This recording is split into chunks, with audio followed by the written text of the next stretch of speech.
Langit Bandung siang itu mendung. Awan gelap menggantung rendah ketika Aldi menapakkan kaki di SMA Tunas Bangsa, sekolah barunya yang dikenal elit sekaligus angker. Bangunan tua berarsitektur kolonial itu menjulang di tengah kota, tembok-temboknya berlumut, dan lorong-lorong panjangnya seolah menyimpan kenangan kelam yang ingin dilupakan. Hari pertama Aldi berjalan biasa. Ia memperhatikan setiap sudut sekolah yang terasa dingin dan sepi, meski ratusan siswa berkeliaran. Tapi ada satu hal yang mencuri perhatiannya. Di lantai 3 gedung utama, ada satu jendela besar yang tidak seperti yang lain, tertutup rapat, disekat papan kayu dari dalam, dan dilapisi gembok berkarat dari luar. Anehnya, semua jendela lain terbuka agar udara segar bisa masuk. Tapi jendela itu seolah sengaja dikurung. Penasaran? Aldi bertanya pada teman barunya, Reyhan, saat istirahat. Itu jendela di ujung koridor lantai 3. Kenapa digembok? Ya. Reyhan yang tadinya ceria, tiba-tiba membeku. Senyumnya hilang. Bro, jangan banyak tanya. Pokoknya, jangan pernah ke sana. Kenapa? Reyhan tak menjawab. Ia hanya melirik sekeliling dan menunduk. Seolah ada sesuatu yang seharusnya tidak dibicarakan. Semakin hari, rasa penasaran Aldi makin menjadi. Terlebih setelah ia mendengar suara tangisan lirih setiap kali melewati lorong lantai 3 saat pulang sekolah. Tangisan itu terdengar samar, namun cukup jelas untuk membuat bulu kuduknya meremang. Suatu sore, ketika hujan turun deras dan siswa-siswa sudah pulang, Aldi sengaja menunda waktu pulangnya. Ia menunggu lorong lantai 3 sepi, lalu berjalan mendekati jendela terlarang itu. Suara tangisan kembali terdengar, kali ini lebih dekat. Dan, sesaat sebelum ia menyentuh gagang jendela, suara perempuan berbisik tepat di belakang telinganya. Jangan buka, nanti dia ikut pulang. Aldi berbalik, tapi tak ada siapapun di belakangnya. Hanya lorong kosong yang dingin dan gelap, dan deretan loker yang berderit terkena angin. Sejak hari itu, Aldi tahu, ini bukan sekadar jendela biasa. Ini adalah portal menuju rahasia kelam yang sudah lama dikubur dalam diam. Sejak kejadian suara bisikan itu, Aldi mulai merasa diawasi. Bukan hanya saat di lorong lantai 3, tapi juga ketika berada di kelas, kantin, bahkan di rumah. Setiap malam, ia bermimpi berada di lorong sekolah, di bawah jendela itu. Selalu sama, gelap, dingin, dan terdengar suara langkah pelan menyusul dari belakang. Aldi tahu ini bukan kebetulan. Ia harus mencari tahu apa yang sebenarnya terjadi di balik jendela terlarang itu. Suatu siang, ia menyelinap ke perpustakaan lama sekolah, tempat yang jarang didatangi siswa karena letaknya di gedung paling ujung dan pencahayaannya remang-remang. Ia mencari arsip atau berita lama tentang kejadian aneh di sekolah ini. Di rak arsip sejarah sekolah, ia menemukan sebuah map lusuh berlabel 2007, kasus khusus tidak untuk disalin. Jantung Aldi berdetak lebih cepat saat membuka isinya. Di dalamnya, ia menemukan potongan koran lokal yang mengabarkan siswi SMA gantung diri di lantai 3, Rika, 17 tahun, ditemukan tewas menggantung diri di jendela belakang ruang serbaguna. Pihak sekolah menyebutnya tragedi, namun beberapa siswa menyaksikan keanehan sebelum kejadian. Nama itu, Rika, muncul berkali-kali. Dari kliping koran lain, Aldi membaca bahwa Rika adalah siswi teladan, juara umum berturut-turut, aktif di OSIS, dan dikenal sangat ceria. Tapi 2 minggu sebelum ujian akhir, kepribadiannya berubah drastis. Ia jadi murung, mudah ketakutan, dan beberapa kali mengaku melihat sosok bayangan di cermin ruang OSIS. Laporan terakhir dari guru BK menyebutkan bahwa Rika mengaku ada yang membuntutinya, tapi tak ada yang percaya. Yang lebih aneh, laporan visu menyebutkan bahwa tali tambang yang digunakan Rika menggantung diri adalah properti sekolah yang biasa dipakai saat kegiatan pramuka, dan seharusnya disimpan di gudang terkunci. Aldi menutup map itu dengan tangan gemetar. Pikirannya bercampur aduk. Kalau ini benar, maka sekolah sudah lama menyimpan tragedi besar. Tragedi yang coba dikubur dalam diam. Malamnya, Aldi kembali bermimpi. Tapi kali ini berbeda. Ia melihat sosok perempuan berseragam putih abu-abu duduk di lantai, menangis, sambil menulis sesuatu dalam buku kecil. Lalu suara lirih itu berkata, "Aku nggak bunuh diri. Tolong kasih tahu mereka." Aldi terbangun dengan keringat dingin. Ia sadar, Rika ingin kebenarannya disampaikan. Tapi bagaimana? Dan apakah nyawanya akan aman? Sejak menemukan map tua itu, Aldi tak pernah bisa tidur nyenyak. Setiap malam ia diganggu mimpi yang sama, lorong lantai 3, jendela terlarang, dan sosok perempuan berseragam putih abu-abu dengan rambut panjang menutupi wajah. Namun kini, mimpi itu berkembang. Aldi mulai melihat potongan kejadian seolah-olah ia sedang berada di dalam tubuh Rika, merasakan ketakutannya, kesepiannya, bahkan penderitaan saat lehernya terikat tali. Ketika Aldi mulai bercerita kepada Vino dan Rania, dua teman terdekatnya, reaksi mereka beragam. Vino langsung tak percaya dan menertawakannya. Tapi Rania, wajahnya langsung pucat. "Aku juga pernah dengar suara cewek nangis dari jendela itu. Di waktu kelas 10. Tapi aku pura-pura nggak denger. Semua anak sini tahu, tapi semua pilih diam." Minggu itu, gangguan mulai terasa nyata. Di kelas, Aldi beberapa kali melihat bayangan putih berdiri di luar jendela. Tapi ketika ia menoleh, sosok itu hilang. Suatu pagi, ia mendapati loker miliknya terbuka dan ada coretan di dalamnya. "Aku tidak mati sendiri." Puncaknya terjadi saat pelajaran olahraga. Salah satu siswa kelas 12, Kevin, tiba-tiba jatuh pingsan di lapangan, lalu kesurupan. Suara yang keluar dari mulut Kevin bukan suaranya sendiri, melainkan suara perempuan muda yang menangis dan berteriak, "Buka jendelanya. Aku dikurung. Mereka yang salah, bukan aku." Semua siswa panik.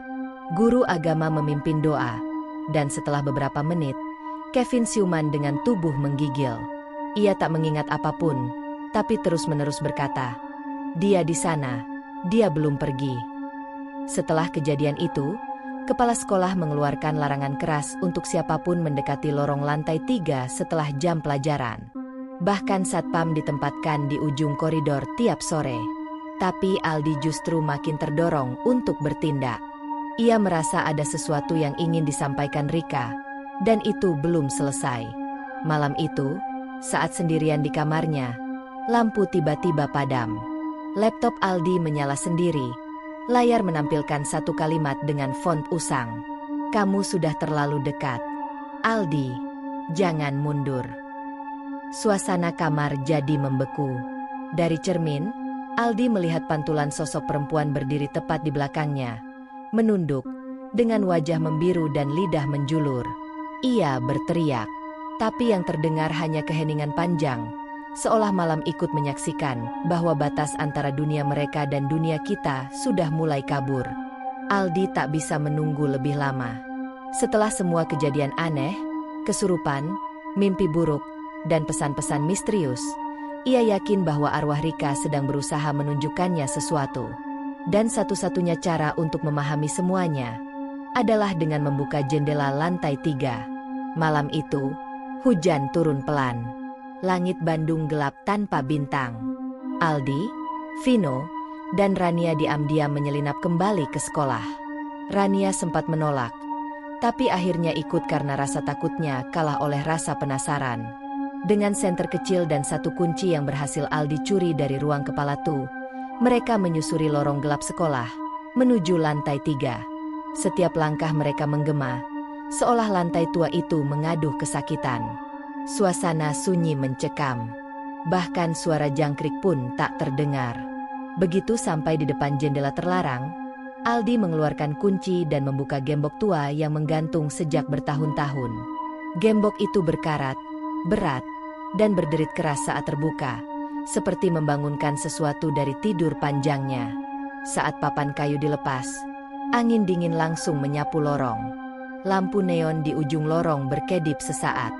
Jendela besar itu kini terbuka, menampilkan pemandangan taman belakang sekolah yang sunyi gulita. Tiba-tiba, dari balik bayangan di luar jendela, muncul siluet perempuan berdiri diam. Rambut panjang menutupi wajahnya. Tubuhnya menggantung, tidak menyentuh tanah. Ia menunjuk ke dalam ruangan kosong di sebelah jendela. Dengan gemetar, mereka bertiga masuk ke ruangan itu, yang ternyata adalah bekas ruang serbaguna. Dindingnya dipenuhi lumut, debu tebal menutupi lantai, dan di tengah-tengahnya, tergantung seutas tali tambang tua dari langit-langit. Rania terisak. Vino mundur 2 langkah. Tapi Aldi melangkah maju dan menemukan sesuatu di bawah tali itu. Sebuah buku kecil berdebu. Ketika ia membukanya, halaman pertama tertulis, "Catatan harian Rika. Jika kamu membaca ini, berarti aku tidak pernah berhasil menyelamatkan diri." Sebelum mereka sempat membuka halaman berikutnya, terdengar suara langkah cepat di lorong luar. Lalu, dentuman pintu yang tertutup sendiri. Dan kemudian, suara berat yang berbisik dari balik gelap. "Kalian tidak seharusnya di sini." Jendela yang tadi terbuka perlahan tertutup sendiri, dan gembok yang sudah mereka buka, kini kembali tergantung, padahal tidak ada seorang pun yang menyentuhnya. Lorong itu kini menjadi perangkap, dan mereka bertiga baru sadar. Ini bukan lagi sekadar tempat berhantu. Ini adalah ruang penghakiman. Ruang serbaguna yang mereka masuki berubah menjadi neraka sunyi. Angin berhenti. Udara menjadi dingin menggigit. Dan setiap suara seolah disedot keluar dari lorong. Aldi menggenggam buku harian Rika erat-erat. Sementara Vino dan Rania berdiri membeku di dekat pintu yang kini terkunci sendiri. Mereka terjebak. Dengan tangan gemetar, Aldi mulai membuka halaman demi halaman buku tua itu. Tulisan tangan Rika rapi tapi penuh tekanan, mencerminkan tekanan jiwa yang ia alami. Hari ketiga setelah kejadian, aku tak bisa tidur. Mereka masih mengikutiku. Mereka pikir aku akan diam. Tapi aku akan tulis semuanya di sini. Rika menceritakan bahwa beberapa bulan sebelum ia ditemukan gantung diri, ia menjadi sasaran pelecehan dan perundungan oleh beberapa pengurus OSIS senior, termasuk anak dari kepala sekolah saat itu. Rika sempat melapor, tapi ditutup-tutupi oleh pihak sekolah demi menjaga nama baik. Mereka bilang aku gila, tapi aku bukan gila. Aku hanya ingin hidup tenang. Di halaman terakhir, Rika menulis, "Aku tahu mereka akan membungkamku. Jika kamu membaca ini, tolong, serahkan buku ini ke siapapun yang bisa membongkar semuanya. Aku tak ingin mati sia-sia." Tiba-tiba, lampu ruangan menyala sendiri. Di depan mereka, muncul sosok Rika, bukan lagi dalam bentuk menyeramkan, tapi sebagai gadis remaja dengan mata sembab dan tubuh gemetar. Ia menatap Aldi sambil menunjuk buku itu, lalu berbisik, "Bawa keluar, tolong aku." Namun sebelum mereka sempat bergerak, dari balik pintu muncul sosok hitam tinggi. Wajahnya tidak terlihat, namun aura kegelapan menyelimuti seisi ruangan. Vino langsung ambruk, pingsan. Rania menjerit. Sosok itu berbisik keras, "Yang menyentuh rahasia ini harus ikut masuk." Lorong mulai bergetar. Buku harian terlepas dari tangan Aldi. Tapi sebelum semuanya gelap, Aldi berteriak keras menyebut nama Rika dan berkata, "Kita akan bongkar semuanya.